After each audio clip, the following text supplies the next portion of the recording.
This is Revathi. Video చూస్తున్న వారికి likes, కామెంట్స్‌తో support చేస్తున్న వారికి thank you so much.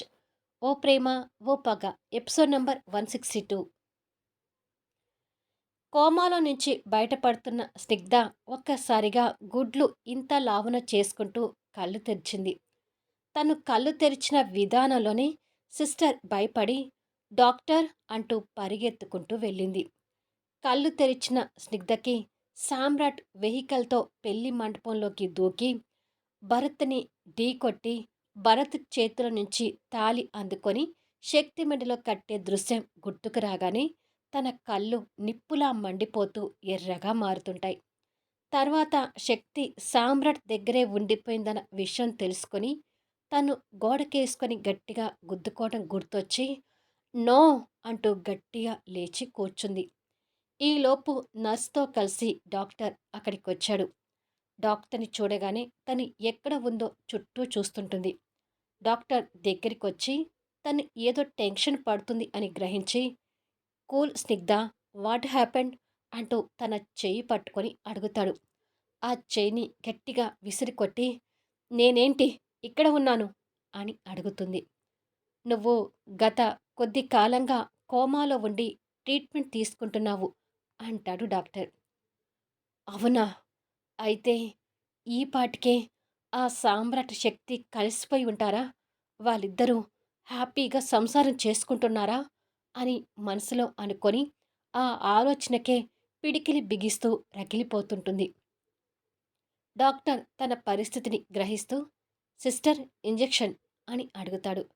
Sister injection load చేసి ఇవ్వగానే తను ఆ ఆలోచనలో ఉండగా డాక్టర్ తన చేతికి ఇంజెక్షన్ చేస్తాడు.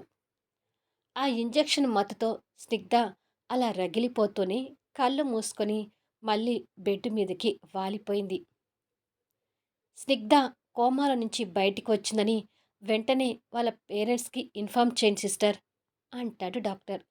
ఓకే డాక్టర్ అని చెప్పి వాళ్ళ పేరెంట్స్కి ఫోన్ చేస్తూ నర్స్ బయటికి వెళ్తుంది. డాక్టర్ తన్ని గమనిస్తూ ఉండిపోయాడు. నర్స్ చెప్పిన కబురు విని గాయత్రి, చంద్రమౌళి సంతోషపడుతూ ఇప్పుడే మా కూతుర్ని చూడటానికి వస్తాము అని చెప్పి ఫోన్ పెట్టేసి బయలుదేరుతారు. అప్పటికి టైం నైట్ 10 అవుతుంటుంది. వినోద్ నిద్రపోకుండా డైనింగ్ టేబుల్ దగ్గర అతని మ్యారేజ్ గురించి జరిగిన డిస్కషన్ గుర్తు తెచ్చుకొని పెళ్ళిళ్ళ పేరయ్యకి చెప్దామని అప్పుడే అన్నయ్య, అమ్మ అనుకుంటున్నారు. పేరయ్య సంబంధాలు తీసుకొచ్చినాక నా మనసులో చరిత ఉందని విషయం చెప్తే అన్నయ్య నన్ను చంపేసినా చంపేస్తాడు. అందుకే నేను చరితని ప్రేమిస్తున్నట్టుగా ముందే అన్నయ్య, అమ్మ వాళ్ళకి తెలియాలి. అంతకంటే ముందే ఈ విషయం ఎలాగైనా ఆ దొంగ మొహానికి చెప్పాలి అని అనుకుని అసలు ఒకసారి తనకి ఫోన్ చేసి చూద్దాం అని అనుకుంటూ చరితకి నెంబర్ కలుపుతుంటాడు. చరిత కూడా అదే టెన్షన్‌తో నిద్రపోకుండా పడుకొని ఆలోచిస్తూ ఉంటే, తన ఫోన్ రింగ్ కావటం చూసి చేతిలోకి తీసుకొని చూస్తుంది. వినోద్ దగ్గర నుంచి కాల్ రావడం చూసి తన కళ్ళు వెలిగిపోతూ సంతోషంగా లేచి కూర్చొని, "హలో" అంటుంది. తన గొంతు వినగానే వినోద్ కూడా సంతోషపడుతూ, "ఏం చేస్తున్నావు?" అని అడుగుతాడు. "ఈ టైంలో ఏం చేస్తారు? భోజనం చేసి ఇప్పుడే పడుకున్నా" అంటుంది కాస్త కోపంతో. "ఓహో! నువ్వింకా తొక్కుడు బిళ్ళ ఆడుతున్నావేమో అనుకున్నానులే" అంటాడు వెటకారంగా. "అవును, తొక్కుడు బిళ్ళే ఆడుతున్నాను. నువ్వు కూడా నాతో పాటు ఆడటానికి తోడుగా వస్తావా?" అంటూ చరిత కూడా వెటకారంగా అడుగుతుంది. "రాక్షసి! మగాడని మర్యాద లేదు నీకు" అంటాడు వినోద్. "ఇప్పుడు మర్యాద గురించి లెక్చరర్ ఇవ్వడానికేనా నాకు ఫోన్ చేశావా?" అని అడుగుతుంది కోపంగా. "అదేమీ లేదులే. ఊరికే మాట్లాడదామని ఫోన్ చేశాను" అంటాడు. "ఏం మాట్లాడడానికి చేశావు?" అని అడుగుతుంది చరిత క్యూరియాసిటీతో. "అది" అని ఆలోచిస్తూ, "ఇలాంటి విషయాలు ఫోన్లో కాదు, డైరెక్ట్‌గా తనని కలిసి 'ఐ లవ్ యూ' అని చెప్పాలి" అని మనసులో అనుకొని, "అది మనిద్దరం కలిసి చాలా రోజులవుతుంది కదా! అందుకే ఏదో ఒకటి మాట్లాడదామని ఫోన్ చేశాను" అంటాడు. వినోద్ మాటలకు చరిత నిరాశపడుతూ, "నా మనసులో ఉన్న విషయం వినోద్‌కి ఇప్పుడే చెప్పేస్తే" అని అనుకొని, "వద్దులే, ఇలాంటి విషయాలు డైరెక్ట్‌గా మాట్లాడితే మంచిది. రేపు ఎలాగో పింకీని చూడటం కోసం వెళ్ళాలనుకుంటున్నాను కదా! అక్కడే ఈ వినోద్‌ని ఒంటరిగా కలిసి ఐ లవ్ యూ అని డైరెక్ట్‌గా చెప్పేస్తాను అని ఆలోచనలో ఉండగా, లైన్‌లో ఉన్నావా? మాట్లాడవేంటి? అని అడుగుతాడు వినోద్. ఆ! లైన్‌లోనే ఉన్నాను. రేపు సండే కదా! పింకీని చూడటం కోసం మీ ఇంటికి రావాలనుకుంటున్నాను అంటుంది. అది వినగానే వినోద్ కళ్ళు కూడా ఆనందంతో వెలిగిపోతూ, నిజమా? అంటాడు. నిజమే. రేపు వస్తే అందరూ ఇంట్లోనే ఉంటారు కదా! మిగతా ఫ్యామిలీ మెంబర్స్ అందరినీ కూడా కలిసినట్టుగా ఉంటుంది కదా! అందుకే రేపు వస్తాను అని అంటుంది. ఇండైరెక్ట్‌గా వినోద్‌ని ఇంట్లో ఉండమని చెప్పేటట్టుగా. అయితే ఓకే. రేపు నీకోసం వెయిట్ చేస్తుంటాను అంటాడు వినోద్ నవ్వుతూ. హమ్మయ్య! ఇంట్లోనే ఉంటాడులే అని అనుకొని, ఓకే మరి బాయ్, గుడ్ నైట్ అని చెప్పి చేత ఫోన్ పెట్టేసి రేపు చెప్పబోయే విషయం గురించి సంతోషపడుతూ ఉంటుంది. ఇక వినోద్ అయితే సంతోషంలో స్టెప్స్ వేస్తూ నవ్వుతూ, రేపు ఆ దెయ్యం చెప్పకపోయినా నేను మాత్రం ఇక బయట పెడతాను అని అనుకుంటాడు. సామ్రాట్ బెడ్ మీద పడుకొని ఉంటే పింకీ సామ్రాట్ అటువైపుగా ఒక కాలు, ఇటువైపు ఒక కాలు వేసి బొజ్జు మీద కూర్చొని హీరోకి ముచ్చట్లు చెప్తూ ఉంటుంది. టైం 10 అవుతుందమ్మా, ఇక పడుకోవచ్చు కదా అంటాడు సామ్రాట్. రేపు ఎలాగో సండే కదా హీరో, సో నేను రేపు లేటుగా లేచినా ఏం కాదులే అంటుంది పింకీ. శక్తి అక్కడికొస్తూ, లేదు పింకీ, టైంకి పడుకోవాలి, ఇక పడుకో అంటూ సీరియస్ అవుతుంది. దాంతో పింకీ ఏడుపు మొహంతో సామ్రాట్ని చూస్తుంటుంది. ఈ విషయంలో మాత్రం నేను శక్తికే సపోర్ట్ చేస్తాను, నీకు సపోర్ట్ చేయను అంటాడు సామ్రాట్. హీరో అంటుంది రిక్వెస్ట్గా. రేపు మీ మావయ్య రమ్యని రాకేష్ని బయటికి తీసుకెళ్తాను అన్నాడు. అలాగే నిన్ను కూడా తీసుకెళ్తారని చెప్పాడు. సో రేపు మీ మావయ్య ఎర్లీగా వచ్చి నిన్ను తీసుకువెళ్తాడు కాబట్టి ఇప్పుడు పడుకో అంటాడు సామ్రాట్. నిజమా? అయితే రేపు నేను బయటికి వెళ్తున్నానన్నమాట అంటుంది నవ్వుతూ. వెళ్ళాలంటే ఇప్పుడు ఎర్లీగా పడుకోవాలి కదా అంటూ పింకిని ఛాతి మీద పడుకోబెట్టుకొని జో కొడుతుంటాడు. రాను రాను తనకి నీ గారాబం ఎక్కువ అవుతుంది సామ్రాట్ అంటూ శక్తి సామ్రాట్ పక్కన పడుకుంటూ అంటుంది. ఇప్పుడు నేనేమన్నానని గారాబం ఎక్కువైందని అంటున్నావు అని అడుగుతాడు సామ్రాట్ నిద్రపుచ్చటానికి పింకిని జోకొడుతూ. ఇంతకు ముందు తను 8కే నిద్రపోయేది, కానీ ఇప్పుడు 10 అవుతున్నా కూడా నీతో ముచ్చట్లు పెడుతూ పడుకోవటం లేదు అంటే తనకు నీ గారాబం ఎక్కువైనట్టే కదా అంటుంది శక్తి. అప్పుడు హీరో మనం ఉండటం లేదు కాబట్టి 8కి పడుకున్నా. కానీ ఇప్పుడు హీరో దగ్గర ఉంటున్నాం కదా! అందుకే 10కి పడుకుంటున్నా అంటుంది పింకీ సామ్రాట్ ఛాతీ మీద పడుకొని పోయి. అందుకే నీకు నీ హీరో గారాబం ఎక్కువవుతుంది అనేది. రేపటి నుంచి 8కే పడుకోలేదనుకో, నీకు కాదు, ముందు నీ హీరోకి క్లాస్ పీకుతాను అంటుంది శక్తి. నో శక్తి, నువ్వు నన్ను ఎన్ని తిట్లైనా తిట్టు, మా హీరోని మాత్రం ఏమీ అనొద్దు అంటుంది పింకీ. అది నా కూతురంటే అంటాడు సమ్రాట్ గర్వంగా.